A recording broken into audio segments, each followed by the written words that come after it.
Cordiais saudações em nome de Jesus, com a permissão e com a bênção de Deus, nós damos sequência ao Enjoque 2018, análise e comentários. O Enjoque 2018, para mim, não terminou ainda. E para você, uma forma de nós nos mantermos conectados, de nós nos mantermos em comunhão e, claro e evidente, esse contato, principalmente no aspecto doutrinário, no aspecto da unidade, é de grande importância para o povo de Deus.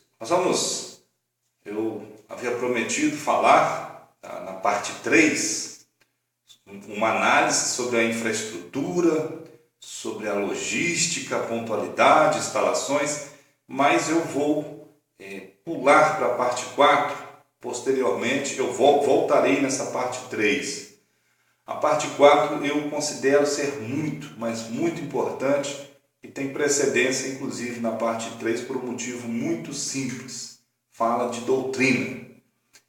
O aspecto que eu vou abordar na parte 3 pode aguardar um pouco. Bem, eu falei na chamada desta publicação que faltou aos organizadores, aos palestrantes, abordarem ou bater em uma questão que eu considero chave. Não estou dizendo que não foram tratadas de questões importantes no evento. Muitas questões que foram tratadas também de grande importância. Mas essa que eu vou falar agora, eu considero ser essencial. Não poderia ter faltado ali no Enjoque 2018. Também quero dizer o seguinte, para aqueles críticos, não estamos aqui para desmerecer o trabalho dos palestrantes, daqueles que planejaram, daqueles que trabalharam nessa área que é uma área estratégica, a área das palestras. É o ponto mais importante do evento, com toda certeza, é o ensino, ou são as palestras que valorizam a área de ensino ou buscam valorizar a área de ensino das igrejas de Cristo. Então, é um ponto estratégico que precisa ser cuidadosamente trabalhado no decorrer dos meses que antecedem o evento. E eu penso que deve ou deveria envolver muitos, mas muitos evangelistas, muitos professores de Bíblia. Isso fica restrito ali a alguns irmãos do Enjoque, da comissão organizadora. Como eu já falei, constitui um grande erro. Bom, nós vamos fazer essa abordagem então neste ponto que faltou no meu entendimento. Bater na questão doutrinária e na realidade da igreja modelo. Não adianta eu ter um antivírus ou o antivírus e não trabalhar a realidade da igreja, pregada e ensinada no Novo Testamento, sem a qual esse antivírus ele perde o sentido, não é mesmo? Então vamos fazer uma oração. Nosso Deus e nosso Pai, em nome de Jesus, agradecemos pelas nossas vidas, por este momento. Abençoa essa pregação, essa apresentação, este estudo, este comentário, essa análise. Tudo seja falado para a honra e para a glória do Teu nome. Em nome de Jesus nós oramos. Amém. Bateu-se superficialmente nessa questão. Se eu não me engano, o irmão João Cruz, ele falou sobre o batismo, sobre a importância, fez a comparação batismo evangélico. Aquele que nega o batismo para a remissão está negando o Evangelho. Falou-se sim, alguns pontos foram tratados, eu achei muito interessante, mas faltou um certo aprofundamento. O que eu quero dizer com isso? Onde que eu quero chegar com essa afirmação? Aliás, a questão da doutrina, ela sempre ocupou um espaço muito discreto no Enjoque. Muitos evitam falar de doutrina. Por que muitos evitam falar de doutrina? Porque há algumas divergências em alguns pontos. Mas na questão de igreja, de plano de salvação, não pode haver divergências. Nós não podemos aceitar, melhor dizendo, divergências. E aquele momento ali onde diversas congregações estão reunidas, onde muitos jovens estão presentes, é uma grande oportunidade que não pode ser desperdiçada para tratar desta questão, a questão doutrinária e da igreja modelo. Então, a pergunta que muitos se fazem dentro desse contexto religioso confuso, caótico, nós temos o antivírus, mas existem muitos outros antivírus piratas que estão aí, né, que agradam mais as multidões. O nosso modelo que nós defendemos, o nosso plano de salvação, ele é muito pouco atraente para aquelas pessoas que estão na multidão. Então não adianta eu ter a certeza desse plano de salvação, não adianta eu ter uma certa convicção de partes desse plano de salvação. Eu tenho que ter a convicção dele por completo. É um modelo, né? Hebreus capítulo 8, versículo 5, quando é falado para Moisés: vê que faças conforme o modelo que te foi mostrado no monte. Então deveria ser seguido aquele modelo com exatidão. O mesmo nós podemos dizer em relação à igreja. A igreja, o modelo de igreja que se encontra registrado no Novo Testamento, ele tem que ser seguido com exatidão. Eu creio que que poderia ter batido mais nessa questão, falar superficialmente é uma coisa, agora bater nessa questão é outra completamente diferente.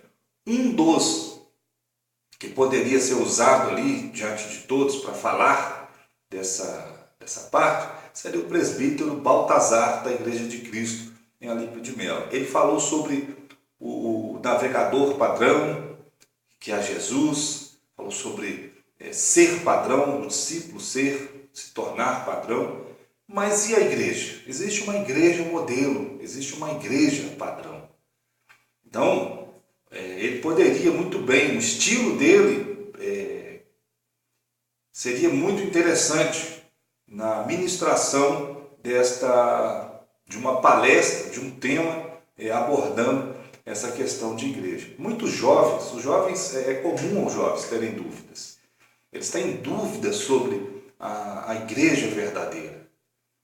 A questão da fé, tem muitos conflitos no mundo religioso e o jovem ele fica às vezes perdido. Nós temos um livro, Análise de Doutrinas, do Glover Schweppe. É um livro muito interessante, mas é um livro muito seco.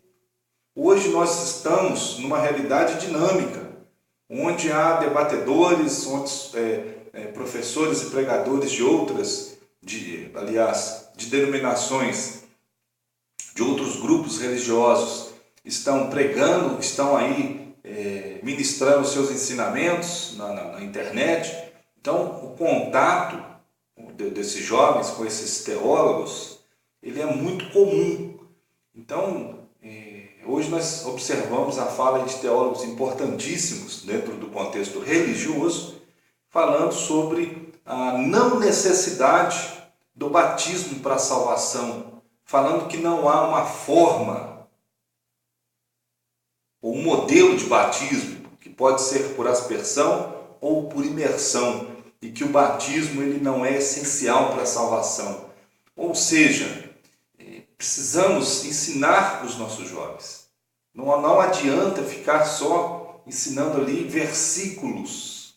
Hoje é muito comum no debate ou numa conversa a citação de versículos diretos, né? O irmão começa a pegar versículos, Marcos 16, 15, 16, Atos 2, 37, 38, 1 Pedro 3, 20,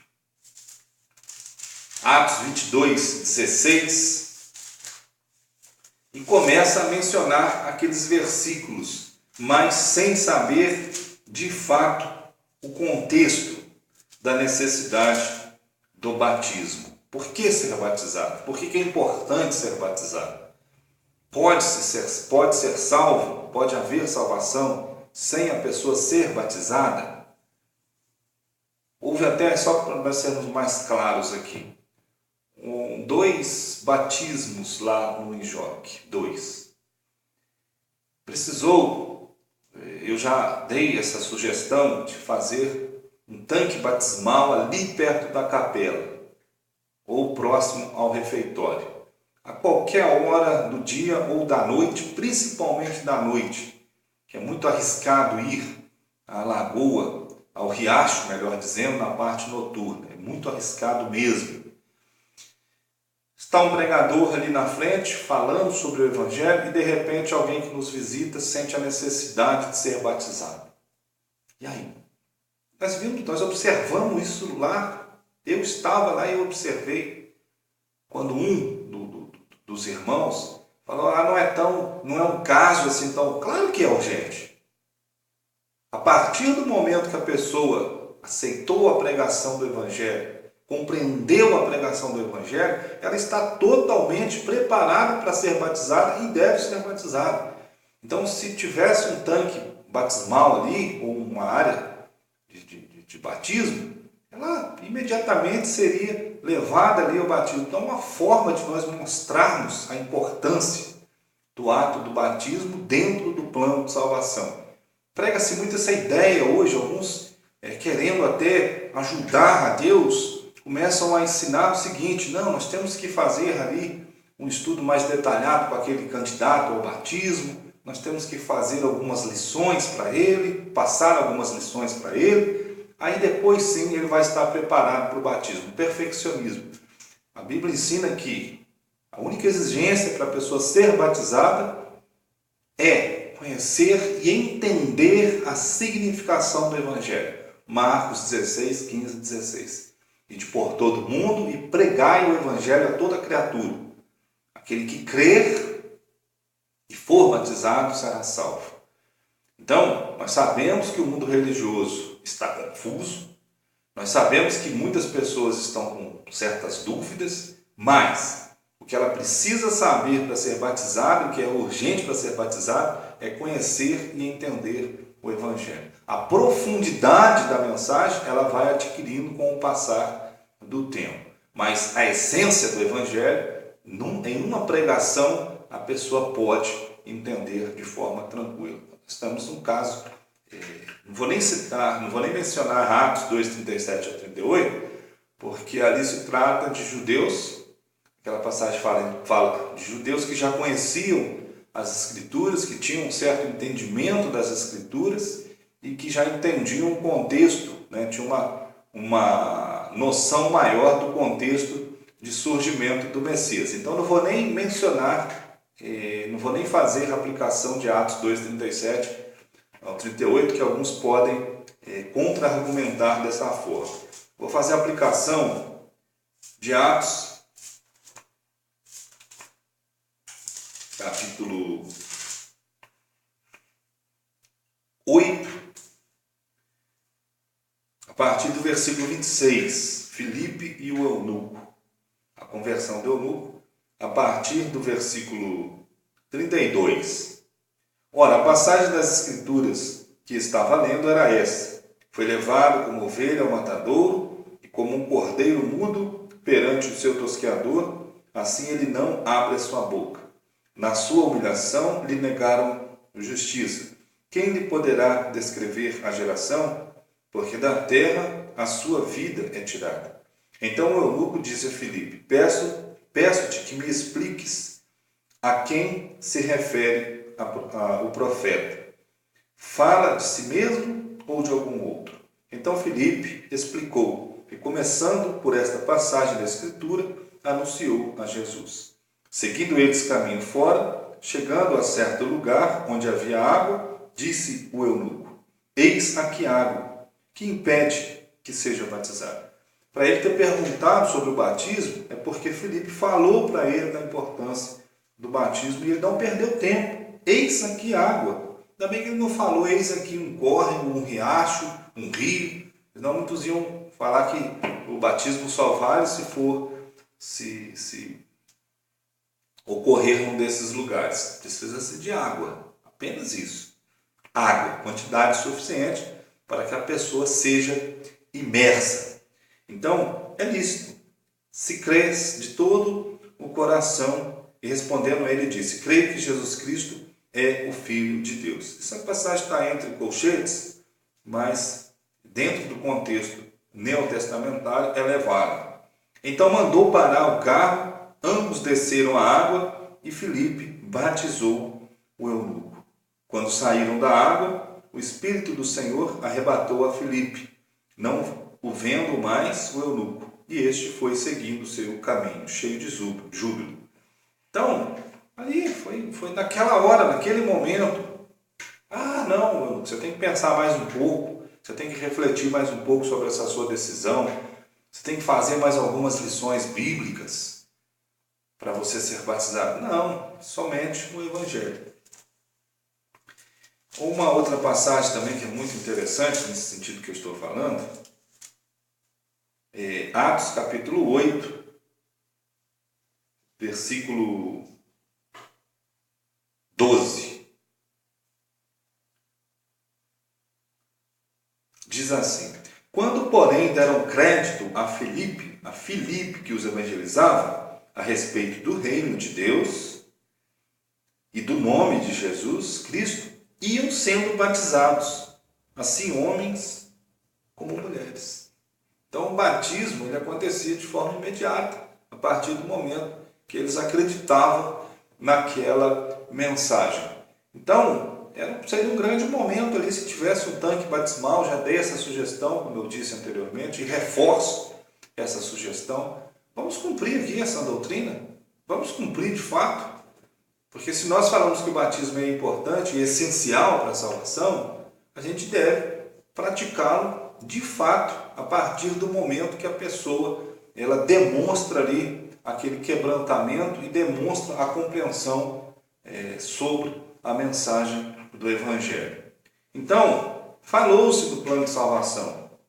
Falou-se, não temos a menor dúvida sobre isso. Da convicção diante dos diversos grupos religiosos. Essa convicção, ela precisa ser trabalhada diante da realidade dos jovens. Falar da nossa situação no contexto religioso atual. Aquela pergunta, por isso que eu falei que os palestrantes, eles precisam ser pressionados. Será que somente nós, membros de igrejas de Cristo, estamos salvos? Aqui no estado de Minas Gerais nós somos em 30 milhões mais ou menos de habitantes. Eu não tenho um número exato de denominações, de grupos religiosos. Eu prefiro essa expressão grupos religiosos do que denominações. Não tenho um número exato, mas são muitos grupos religiosos. Será que somente nós, que somos mais ou menos em 1000, temos a salvação? Eu não tenho dúvida nessa resposta, mas eu estou lançando essa pergunta. Eu tenho certeza absoluta que muitos jovens que estavam ali, eles têm dúvida nessa questão. Hoje herdou-se aquele pensamento que vem lá da Reforma Protestante, principalmente relacionado a Martinho Lutero. A fé é importante. Se você tem fé em Jesus, o resto é secundário. E muitos até falam, não importa a igreja que você está, o que importa é que você tenha a fé. Esse é o centro da unidade que nós observamos no meio evangélico. Mas será que isso confere com o que está escrito no Novo Testamento? Aí nós temos que, por isso que eu estou dizendo, nós temos que fortalecer o plano de salvação. Nós temos que fortalecer a doutrina que fala de uma igreja modelo. É uma igreja no Novo Testamento que ela foi fundamentada, foi construída em cima de um modelo. E nós não podemos abrir mão desse modelo. Então, sobre doutrina, nós podemos ver ali em João capítulo 7, versículo 16, respondeu-lhes Jesus, o meu ensino não é meu, e sim daquele que me enviou. Se alguém quiser fazer a vontade dele, conhecerá a respeito da doutrina, se ela é de Deus ou se eu falo por mim mesmo. Um outro texto, Mateus capítulo 28, do versículo 19 ao versículo 20.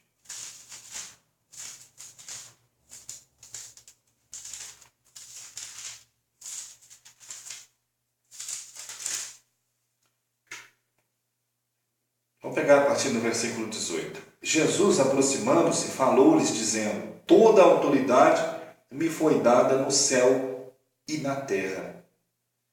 Ide, portanto, fazei discípulos de todas as nações, batizando-os em nome do Pai, do Filho e do Espírito Santo, ensinando-os a guardar todas as coisas que vos tenho ordenado.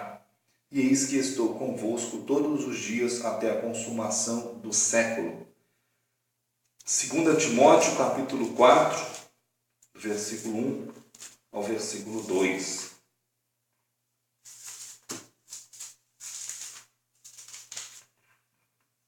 Segunda Timóteo, capítulo 4, do versículo 1 ao versículo 2. Conjuro-te perante Deus e Cristo Jesus, que há de julgar vivos e mortos, pela sua manifestação e pelo seu reino.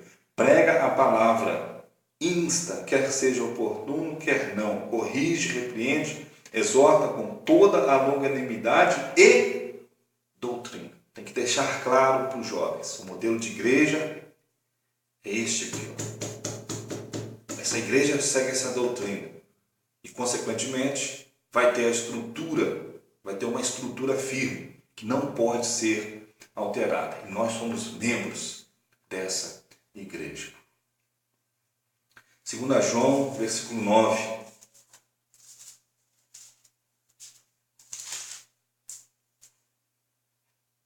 Todo aquele que ultrapassa a doutrina de Cristo e não permanece, e nela não permanece, não tem Deus. O que permanece na doutrina, esse tem assim o Pai como tal qual o Filho. Então, a sã doutrina, ela está relacionada à igreja. Então, o jovem tem certeza que ele faz parte dessa igreja verdadeira, que é única, não é uma dentre outras? Será que ele tem essa convicção?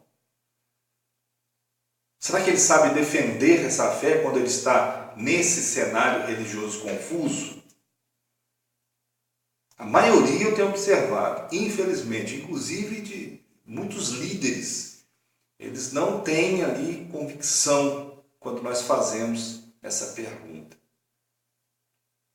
O grupo religioso no qual identificamos como Igreja de Cristo é o único e verdadeiro? Existe salvação para aqueles que dizem que o batismo não é para salvação? Existe salvação para aqueles que falam que somente a fé é importante? O que mais nós temos visto lá fora, não é mesmo?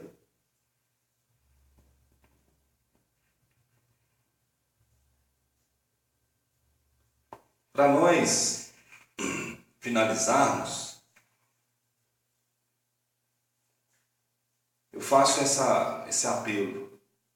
Nós precisamos aproveitar aquele momento ali do enjoque para trabalhar mais algumas questões doutrinárias, ou para trabalhar mais as doutrinas, que são essenciais. Ou, dentro do nosso contexto aqui, vamos usar no singular, a sã doutrina. Nós precisamos bater mais nessa questão, sã doutrina. Quando nós perguntamos para alguns irmãos sobre esse modelo de igreja, alguns chegam até a dizer que nós nos aproximamos, somos um grupo religioso que nos aproximamos mais desse modelo bíblico. Olha, não existe isso. Ou nós estamos nesse modelo ensinado por Jesus, registrado aí no Novo Testamento, por completo, ou não estamos. Ou será que nós somos apenas mais um grupo religioso? Então isso precisa ser deixado claro. Eu sei que essa questão é uma questão muito sensível. Muitos não gostam nem de entrar nessa questão por considerá-la delicada demais, por achar que nós estamos nos considerando melhores do que os outros grupos religiosos. Mas nós precisamos abordar e tratar essa questão. O joio está se espalhando de uma forma como jamais vista. Nós temos observado aí no meio religioso, é o inimigo jogando aí antivírus pirateado, vários tipos de antivírus piratas, com o intuito de causar confusão. Eu tenho certeza absoluta, tem muitos jovens que estão perdidos diante desse cenário religioso. Então, ensinarmos alguns pontos, como foi falado ali, é interessante, mas nós temos que bater nesse ponto doutrinário e no modelo de igreja. Bom, que Deus nos abençoe. Caso você discorde do posicionamento deste evangelista, sinta-se à vontade. Então, penso que faltou tratar mais essa questão e o que é mais importante, dar abertura para que perguntas fossem lançadas, preferencialmente perguntas queima-roupa, aquelas perguntas complicadas, aquelas perguntas que exigem ali um preparo maior dos palestrantes. E aquela ali era a oportunidade. Então, penso que houve essa deficiência ali na grade de palestras. Que Deus nos abençoe, me encontro à disposição para esclarecimentos eventuais e sinta-se à vontade, como eu disse, para dar a sua opinião, para dar a sua contribuição e não tenha medo, não tenha receio de fazer análise e crítica, não somente deste evento em Joque, mas de todos os eventos que acontecem na Igreja de Cristo. Você está diminuindo o evento? Claro, é evidente que não. Você está contribuindo para que o evento seja aperfeiçoado. Vamos orar? Nosso Deus e nosso Pai, em nome de Jesus, agradecemos por tudo que foi falado ali no Joque. Ajuda-nos a cada vez mais buscar ali essa verdade que é única, que nós possamos compartilhar no nosso meio, nos valorizar enquanto igreja, essa igreja que prega, ser a igreja mencionada no Novo Testamento. Nós sabemos que vamos receber muitas críticas, vamos receber ali muitas críticas até destrutivas, com o intuito de nos enfraquecer, mas nós queremos de fato ser essa igreja. Nós queremos cada vez mais ter essa convicção, sermos a referência nesse meio religioso confuso que tem aceitado cada vez mais doutrinas estranhas que não foram autorizadas e não foram ensinadas por Jesus e pelos apóstolos.